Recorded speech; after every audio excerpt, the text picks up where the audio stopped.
امسالم مثل پارسال تصمیم گرفتم که حلوا درست کنم. این حلوا حلوای عربی هستش که ایشالا شما هم حاجت بگیرید و سال دیگه درستش بکنید. خیلی راحت و خوشمزه است. برای شهدش شکر، آب، گلاب، هل و زعفران رو با هم مخلوط میکنیم، روی شعله میذاریم، فقط در حدی که شکر حل بشه، اصلا نباید این شهد بجوشه.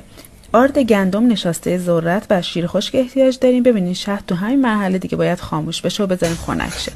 آرد گندم که نخودی شد، نشاسته ذرت رو تفت میدیم و شیر خشک دیگه احتیاج نیست تفت بخوره. ترکیب شد الک میکنیم که دیگه خیالمون راحت باشه کاملا یک دسته. بعد ترکیب کره و روغن رو اضافه میکنم در حدی که مواد داخل روغن روون باشه. ببینید حتما اجازه بدین شهد و ترکیب آرد و روغن خنک بشه، بعد با هم ترکیبشون کنین. حالا میذارم روی شعله قوام بگیره. ببینیم بعد به همین شکل روون بشه. یه حلوای کشدار رو خیلی خیلی خوش‌طعم و نرم و لطیفه. امیدوارم شما هم درست کنین، هم حاجتتون رو بگیرین و هم لذت ببرین از طعم بی‌نظیرش.